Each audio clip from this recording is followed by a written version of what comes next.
Hello, mate. Omid, I've started it. Well, I just started it, I think. I think the people can... I'm checking on my phone to see if it started. Oh, it started. Is it just a black screen? It's playing the intro as well with us talking over it like melons. I love it. I love it. Sorry if you're watching this. I think we did it. I think we did it. I think we did it. I think that's working. I think that's working. I think I even played the intro, and we talked all the way through it. All confused. And then I think it was a black screen for a bit, and we just were frantically, fussing. And now I think we're live. And I think people can see us. And that's amazing. Oh wait, there's an echo. Someone said there's an echo. Oh Jesus Christ. There's an echo. Of course there is. Alright, Omid, you be silent for a second. Wait. What if I not mute the Skype? That wouldn't be good. Or would it? I don't know, man. I don't know. Apparently you're saying everything 3 times. Oh no. Wait. I don't know. But then, Omid, if anyone knows how to fix this, help us. Can you hear me, Omid, at all? Wait. Oh wait, you muted yourself.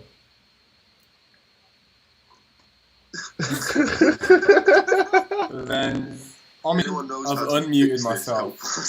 Can you hear me, Omid, at all? Oh, hold on. I got these audio levels. Oh, but I gave the tracks silly names. Like, one of them's just called Poo. I don't know which one Poo is. I've unmuted myself. Okay. Hold on. I got these guys. These audio levels. Oh, but I gave the tracks silly names. Like, one of them's just called Poo. I don't know which one Poo is. Okay, guys, let me know. Ooh. Let me know how this sounds. Is that got a delay to it? Because it might not. I think I've figured out what's going on. It was playing my laptop mic as well as the Skype one. How's that? We need some feedback. We're trying to figure this out. Alex Hunter just said, doesn't sound human. That's all he had to add. I don't know how to check it. Oh, wait. Someone said the echoes. Put on the... Let me know how this sounds. I've got one more thing I can try after this. How does that sound? Are we working? This is hilarious. This was a big faff. I thought it was just going to be easy to go live with someone else on YouTube, but it's not. It's not at all. It's working though, kind of. So yeah, we just need to know, is that audio messed up or not? If it's, I could change one more thing.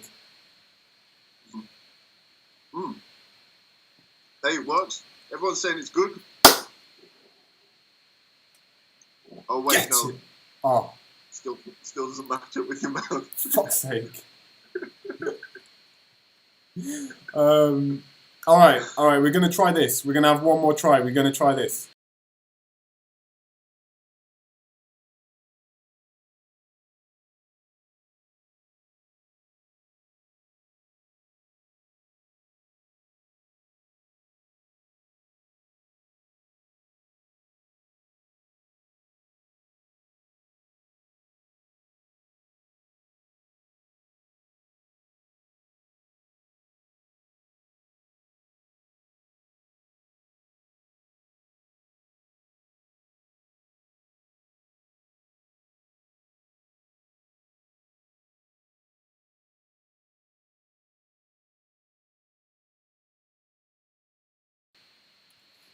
Altogether, apparently, the whole thing's gone.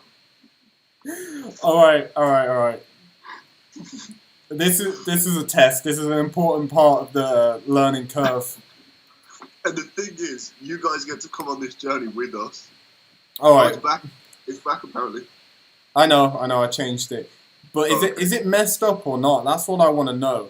Is it actually messed up, or is it just our bad laptop audio quality? Who knows? All right, 12-hour stream of us just it's synced up now as well. It works. Go on.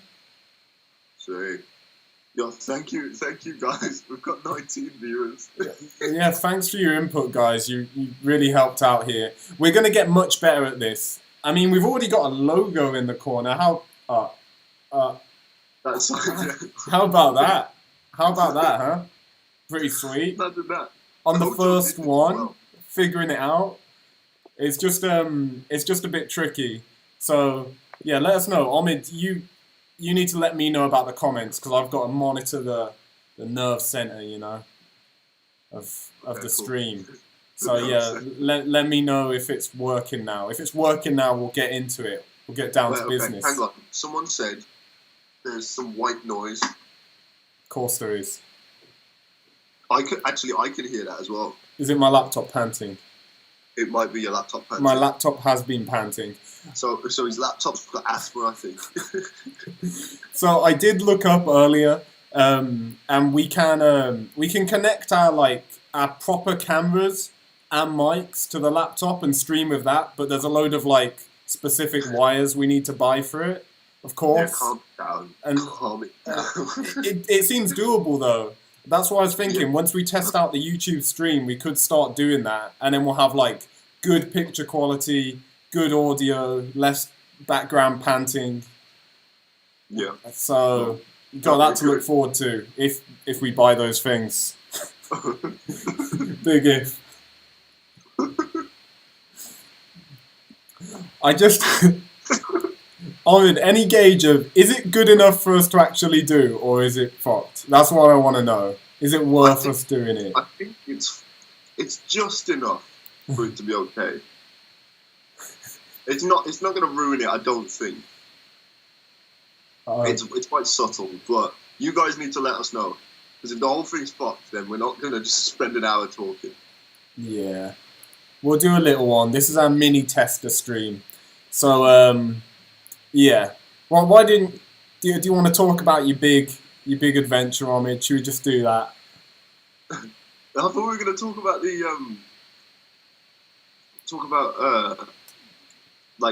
the importance of certain tricks and I think first for others. We'll continue the topic of how inept we are. So we did an Instagram live earlier in the week, and it was actually the best one we'd ever done. And there were 3 people watching it, and then the video got deleted immediately afterwards from Omid's Instagram. So that one disappeared. And we were going to talk about those subjects again, because it was actually a really good discussion. But I don't want to do it again and then it not work again. That would hurt, you know? Yeah, it would hurt. There's only so many hours we can spend saying the same thing. For no reason.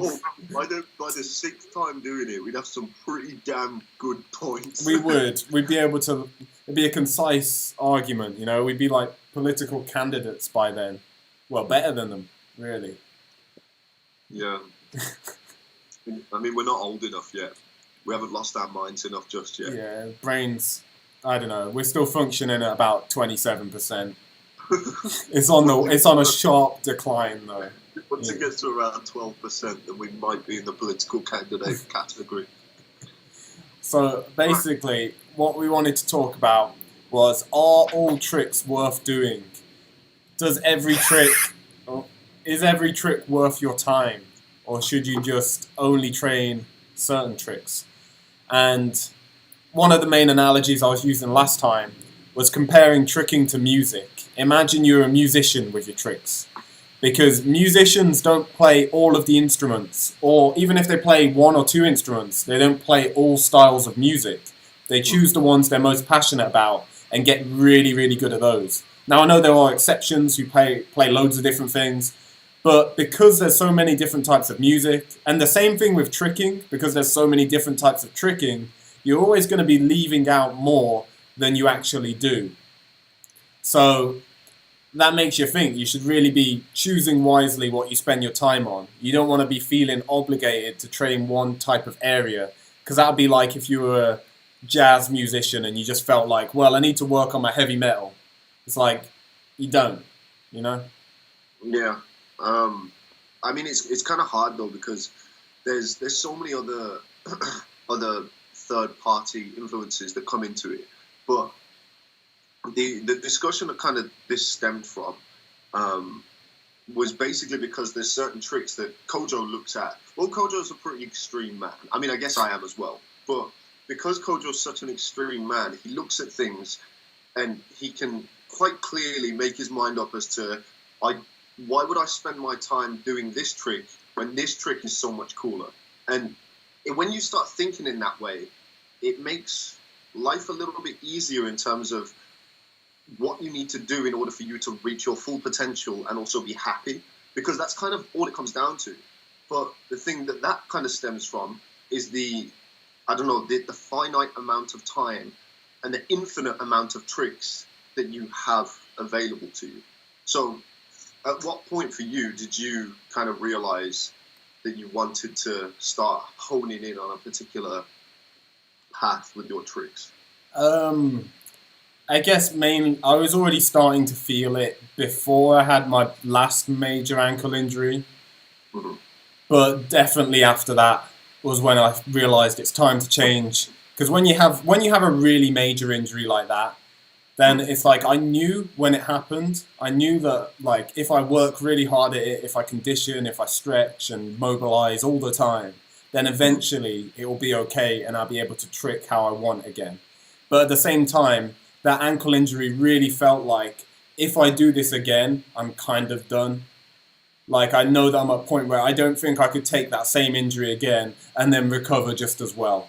Because every time you have a major injury, when you do it again, it's a little bit harder. And like in the past, like when I did my ankle the first time, it was really bad. It took about a year to recover from.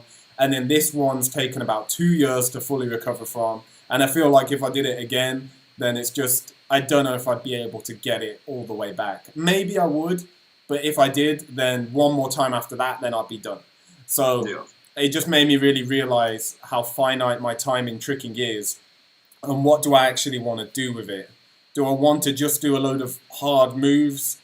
Because if you do a load of hard moves, then in a few years, those moves aren't considered hard anymore. So you don't it's really... It's not even a few years at this point. It's such a short space of time. It can go with literally everything can change within the course of like 3 months. And I guess that this kind of runs on to the, the thought process of like the reasons why you do tricking as a whole, but then like honing in particularly on specific tricks. Because for me, the way I envision myself moving, and the great thing about my vision for my real kind of like core of my tricking, it's not that dependent on being really strong.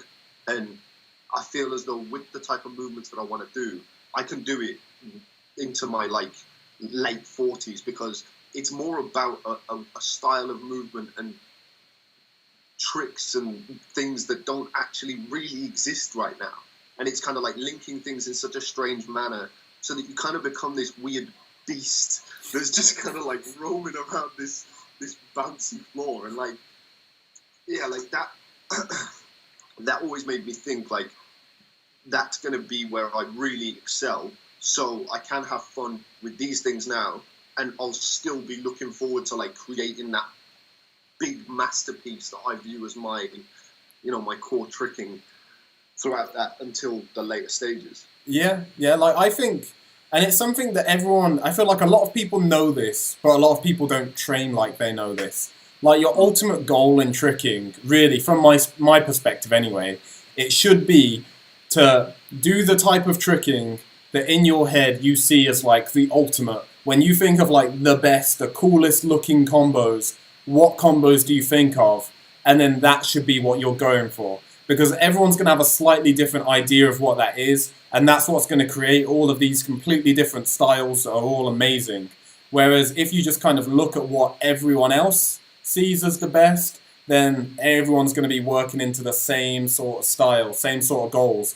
And whoever's body suits those tricks the best is just going to be way better than everyone else. And everyone else is going to not create anything new, not push the limits in difficulty, and just, which is fine. Like, you can just do tricks and enjoy it and do that.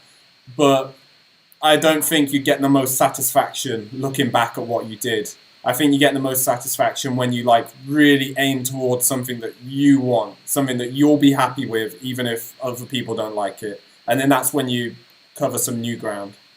Well, I've kind of forgotten which episode it was. Sorry, which episode we talked about which thing, because we kind of covered this in the one that got deleted, but we kind of talked about it in the one before that as well. So if we end up repeating something, I do apologize. But we're also trying to like flesh out our points, because I think this topic as a whole is really important. Because for anyone who's watching this, if you're like 18 or 15 or even like 20, 22, it doesn't matter. Like, this can really impact the way that you approach tricks in a really positive way that I wish I thought about more proactively when I was in my earlier stages. So you saying that you want to you think that you're going to get the most enjoyment and fulfillment from having a particular goal and then just gunning for that goal and then achieving all the mini goals along the way. It kind of leads into how you get the most enjoyment personally and how you kind of come to that realization. Yeah, and I think it's a big difference between how like people who get pretty good at tricking like see it and how people who kind of don't get much better see it in terms of where you get the enjoyment from. Because for me, I don't see it as like I just enjoy doing tricks and so I do tricks, enjoy my tricks, and then that's it. Like, my tricking kind of gives me overall life fulfillment. Mm-hmm. Whereas I have met people who it's like, yeah, they just go to the tricking session and it's just a fun thing to do, like going to watch a film or something. It's not affecting the whole of their life. They just enjoy it while they're doing it. Mm-hmm.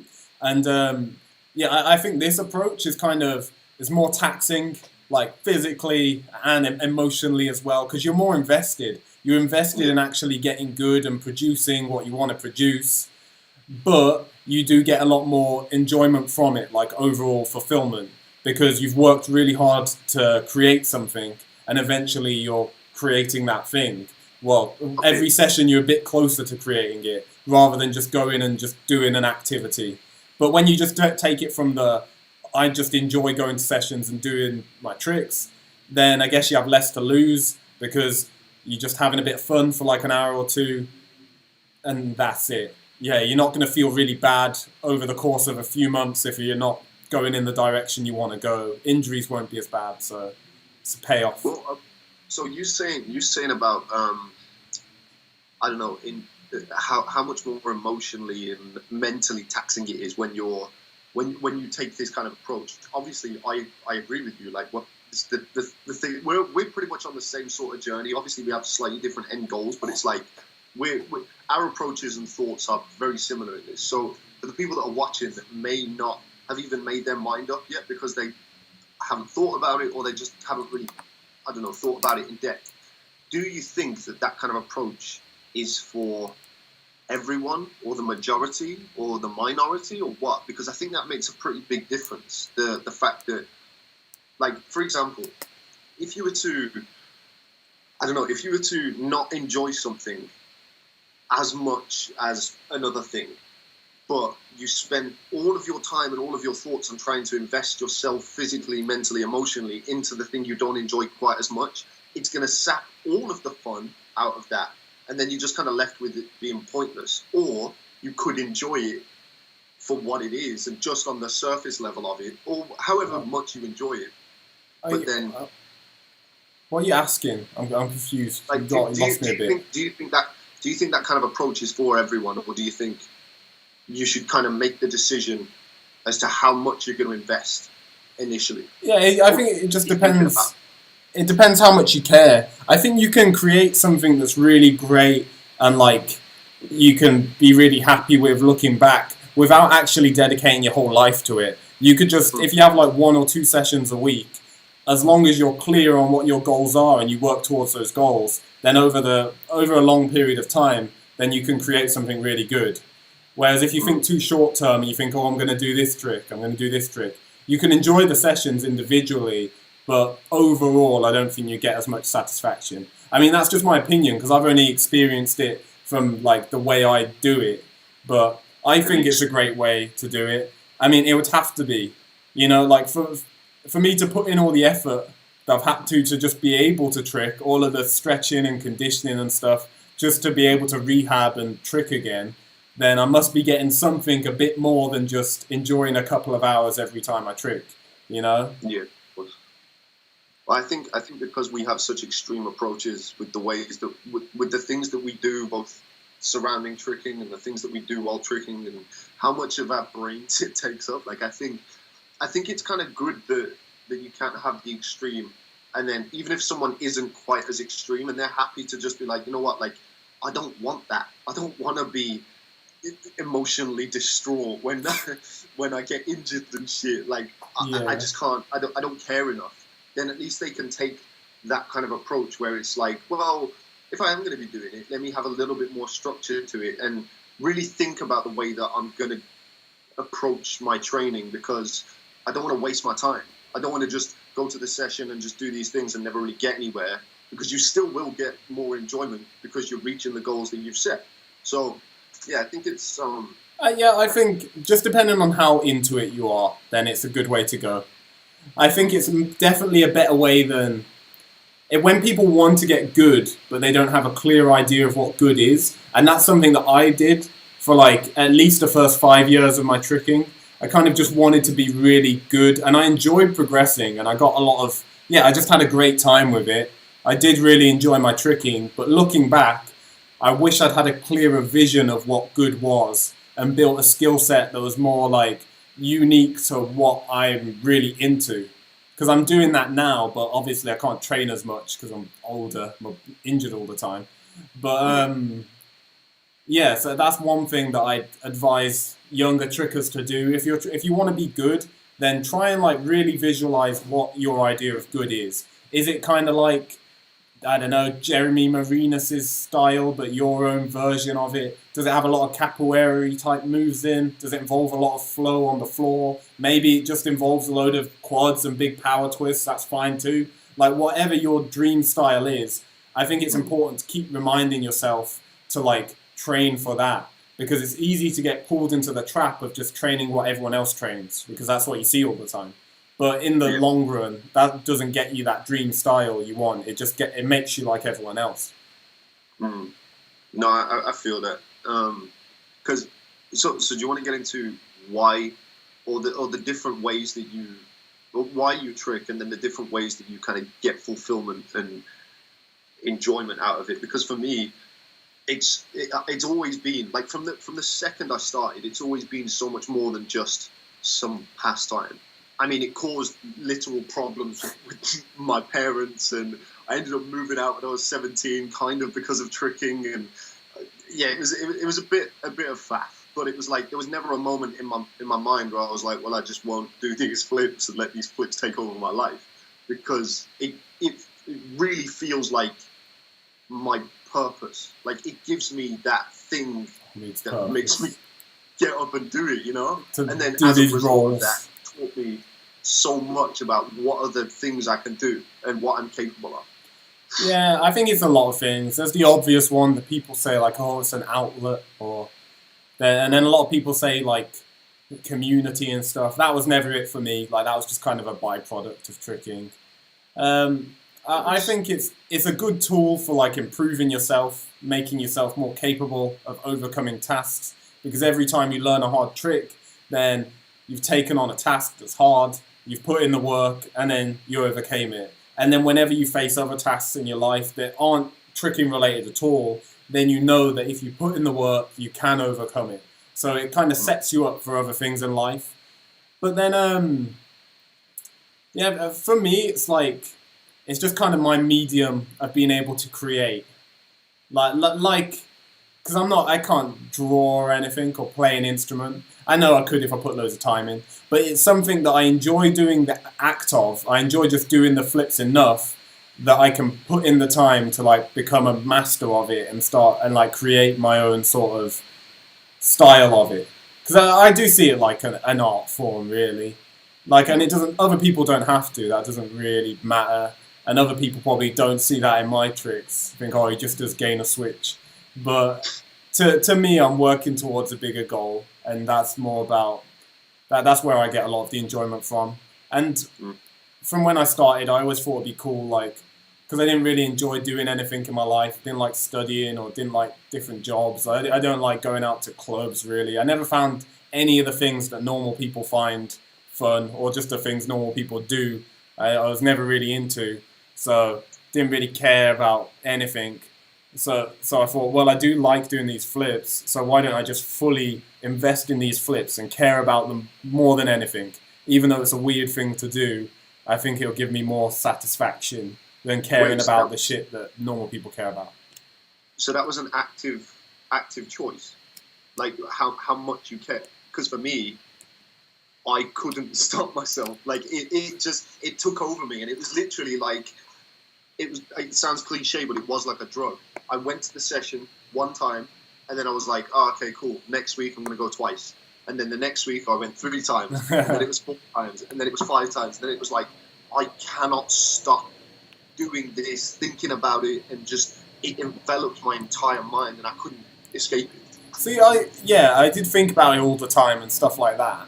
But a lot of it, even very early on, because when I used to go and like drill stuff before college at like 7 a.m., it wasn't that I just woke up full of energy at 7 a.m. and I really wanted to do tricks that bad. That wasn't why I was doing that. So from within the first year already, I just thought, yeah, like I want to really dedicate myself to this. And I think that's just a natural kind of human trait. Like, you know, everybody worships. I forgot whose quote that was. Everybody worships. You just gotta choose wisely who or what you worship. So some people have religion. Some people care a lot about money. And I didn't have a thing to worship at that time. And I really enjoyed the flips, so I kind of worshipped the flips.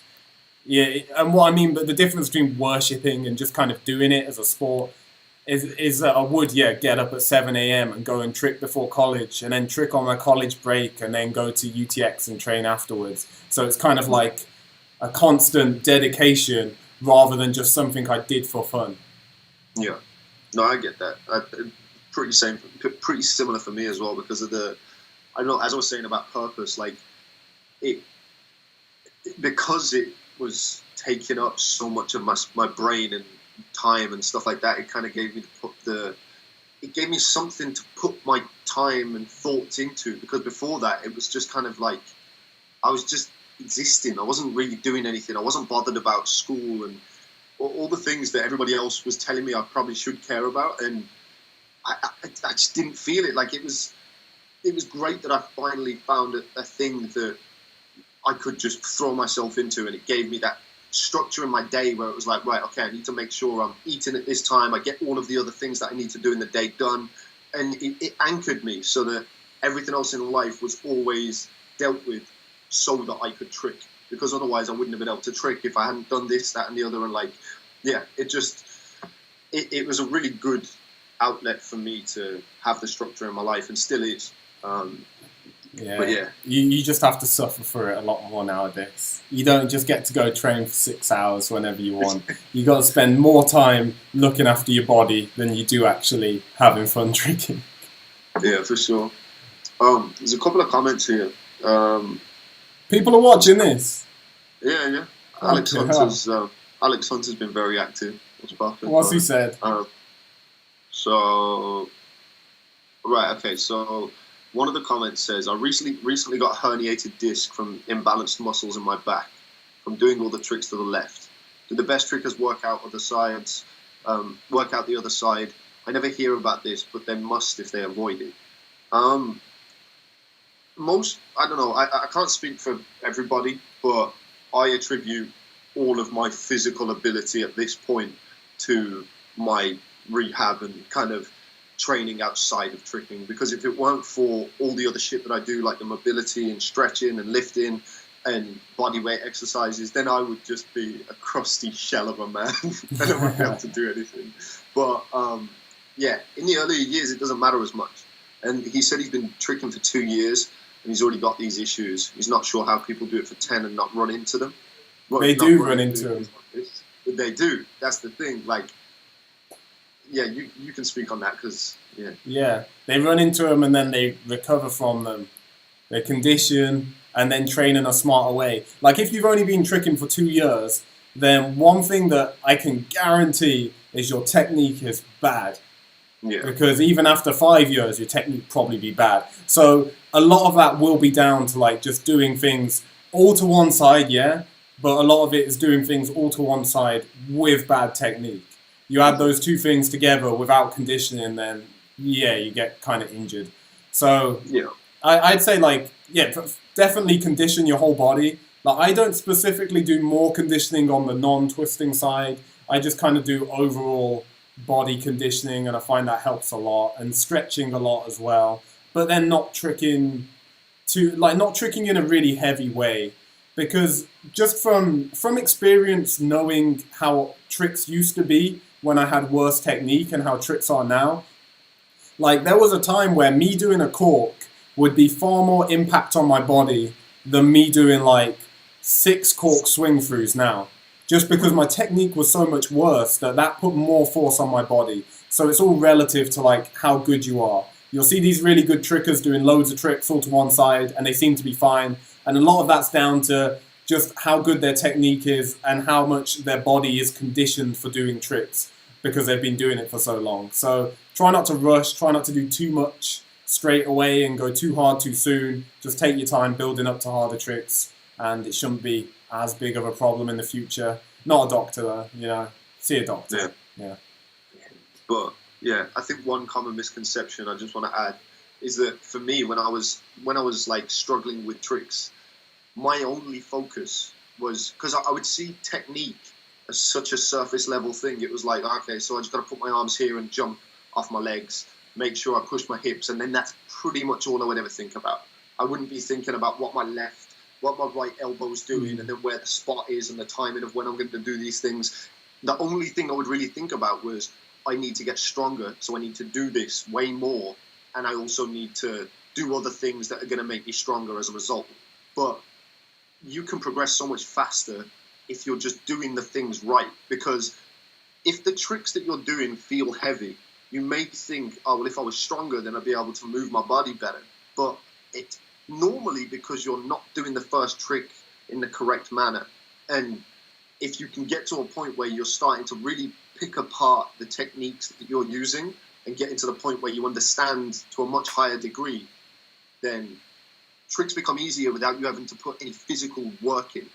And that's not always the case. Of course, you do need to get stronger, but you need to have a balance between both. And I know Kojo probably thinks the same, but like over the years, especially the past 2 years, I've started to think that technique is so much more important than the strength. Because once you reach a certain level of strength, it's not, you don't need to make massive leaps and bounds to get to that next trick. It's just the understanding, generally. Yeah, and flexibility as well. Like, the more flexible you are, the better technique you can execute generally. Like, you need strength as well. Sometimes strength will be what's making you do the technique badly, but that's normally very early on in your tricking when you're not at all conditioned for it and your body's just not used to it. But more often, yeah, more often it'll be like flexibility, allowing you to get into the right sort of takeoff position or landing position. So I always focus more on that than like strength, really. And just explosive power as well, being able to do things quickly. Because it's one thing being able to lift a load of weight, but it's another thing being able to like jump high or move fast. Yeah, it's like being able to move your body is more important than actual strength, because otherwise the world's strongest men would be able to jump the highest. But yeah. They can't, because they're fucking massive. Yeah, they can't jump at all. What other comments have we got on it? So, Hunter said, Kojo, didn't you used to go to the public library middle of the night alone? It's true. Yeah. Yeah. I guess they're unlisted. I've got videos on my YouTube of me in the library It's when I was studying in 2012. I really didn't like. I don't know. I was more anxious then, so I didn't like people watching me or talking to me when I trick. So, and also it rained all day, every day. This was in the winter in Sheffield, so a very rainy place. So the university library was open 24 hours. So I'd go there at 3 a.m. and there was like a big lobby bit upstairs, and I'd just trick on the carpet there. And I'd also trick in the street in the night as well sometimes, because there was just no one around. There's loads of weird videos of me doing stuff like that. I also used to trick in this little dog park as well, sometimes in the night. I remember one time I landed barefoot on it was like wet dog shit. And I had to like kind of try and wipe it off with leaves and stuff, and then put my sock back on, walk 15 minutes home. That was a grim day. It was a grim day, man. Worth it though. Double bead right onto it. There was a lot of tragic experience that went on in the earlier years. Yeah. Just like trying to get the training in or whatever. Like, I remember at Christmas as well. That was always the worst time because like it's a little bit easier now because of the way that I view tricks and stuff like that, and the importance that I place on actual sessions, as well as the importance that I place on like rehab and stretching and all that kind of shit. But at Christmas, like I was always just like on the frosty grass and just repping out the same trick, and it would just hurt. Every single movement would just hurt my body, but I was like, I'll be fine once I'm warmed up. I've got like 3 pairs of socks on and shit, and just like gotta get something done because I won't be able to trick for 3 weeks. I'm gonna lose all my tricks. But yeah, eventually it paid off. Yeah. Well, you learn. I don't know. You kind of adapt a lot more now. Like when I was younger, I think in the first couple of years, if this lockdown had happened and there'd been no gym for 6 months, I would have lost my mind. The idea of gym being closed for 2 weeks was like the worst thing ever early on. But yeah, so I'm glad it happened now at this point in my training where I'm already like, I'm more adaptable and know how to make the best of it. Like that ended up being a really positive thing for tricking for me and taught me a lot, having to train outside all of the time. Made me like really refine things and appreciate how important it is. Because if you train outside all the time, obviously, like I train in a way where I don't fall at all, really. Especially when I train on grass. Most sessions, I will land every single thing that I do. Because if I'm not going to land it, then I'm not going to try it. I'll just try stuff that I can land. And I'll just build up like that. And it means that when I got back into the gym, I was so controlled and also way more powerful just from doing stuff on grass. It's made me want to definitely trick on grass a lot more going forwards. I want it to always be a part of my training. I think it's pretty valuable. Yeah, no, I feel that. I mean, I want to incorporate grass into my training a lot more as well. So, yeah, I don't know though. As of right now, my body's pretty beat up because why is that, Omid? Mental things. Right, so on Saturday, I cycled 102 miles for a video that I was making. Before that, I'd only ever cycled 20 miles. That was the furthest I'd ever cycled in my life, I think. And I bought a bike like a month prior, cycled 20 miles week after or whatever. And then I was like, yeah, cool, I'm going to cycle to Bristol. And it was a whole shit show. Imagine every single thing that could go wrong went wrong. And the video concept was to go for a Tinder date, but I had to cycle 100 miles to get to it.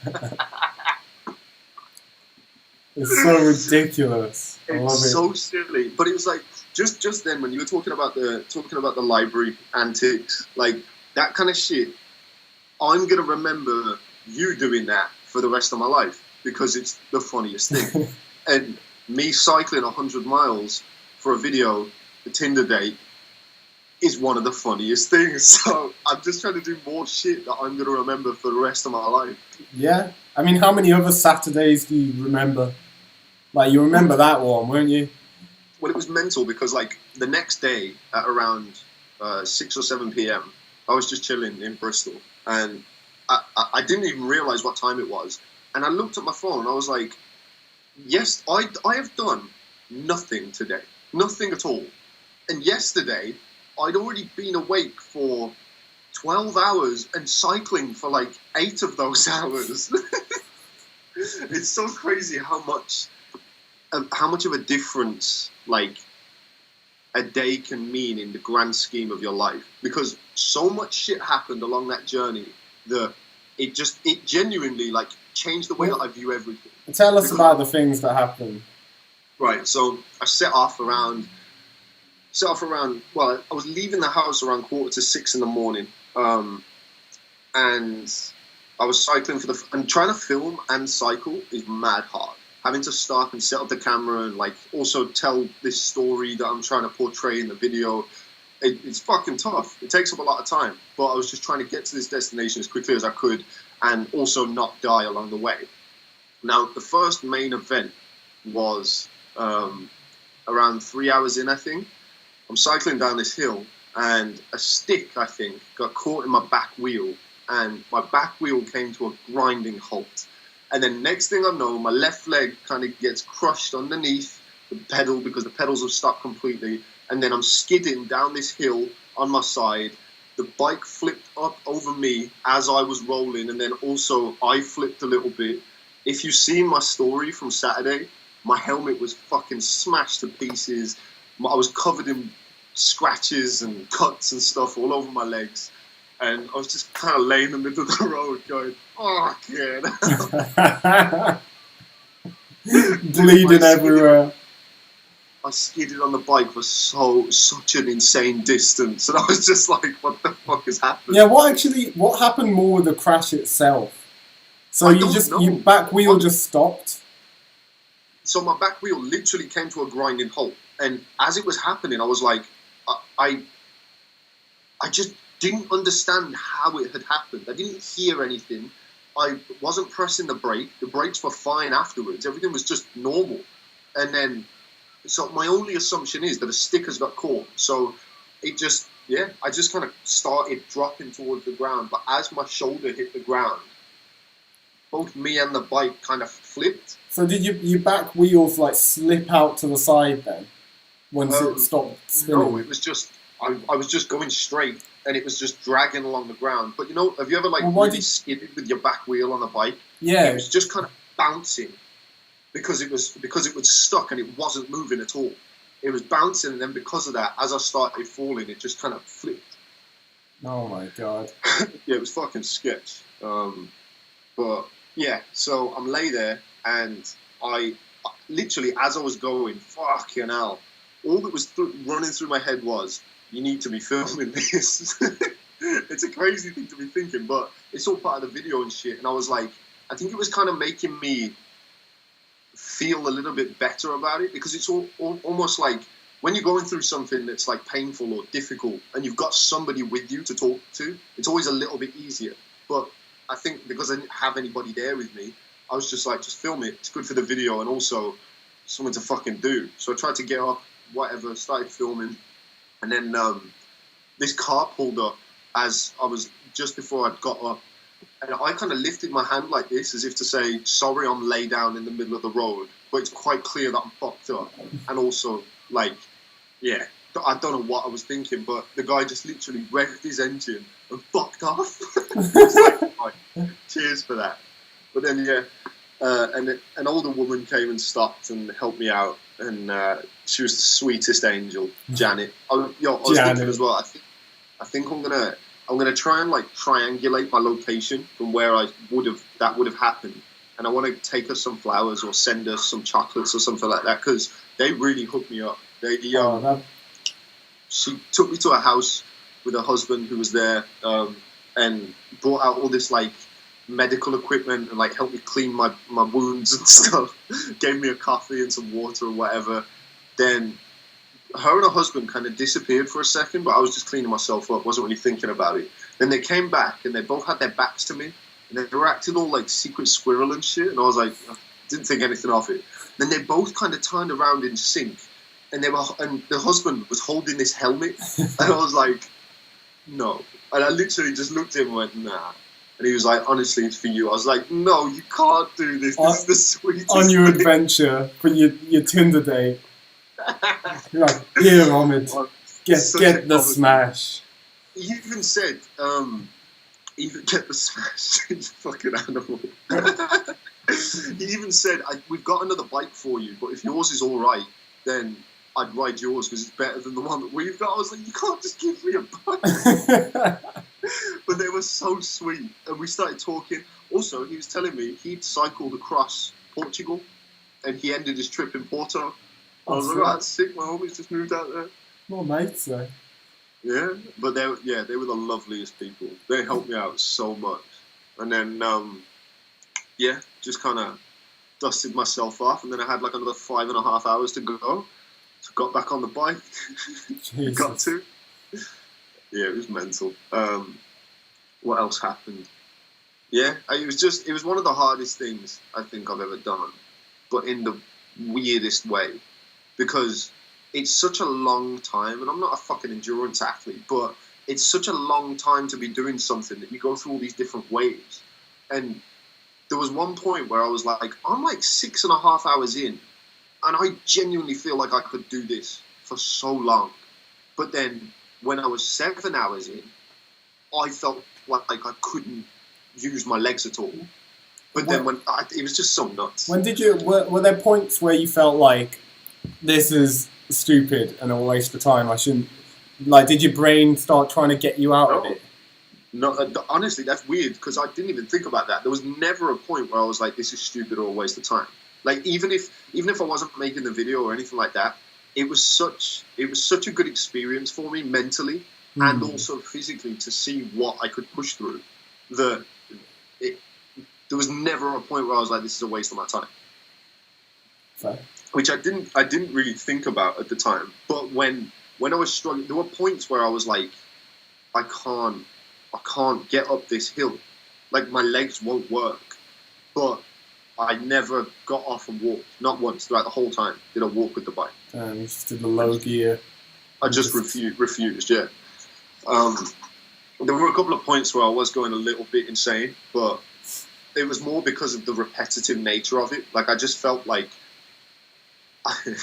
So there was a point where I was on, like, a proper traditional kind of Roman road. There's fields on either side, a perfect straight road. There's no cars, and I've just got the sun beating down on me. There's no one about. And I've got some, like, heavy-hitting hip-hop on in my headphones. And I've got Meek Mill blasting. I'm cycling like a maniac. I'm blasting my legs. And I'm pretty much screaming the lyrics of this song. I don't know how far I must have travelled doing that. But then I looked up, and just on the other side of the road, there's two cyclists just staring at me as I'm cycling fast. They must have thought I was fucking mental. I've got blood literally dripping down my leg. I've got a fluorescent yellow backpack on and a battered helmet attached to it. And it was such a ride. What a psychopath. Yeah, it was great. Well, and any comments before we finish up?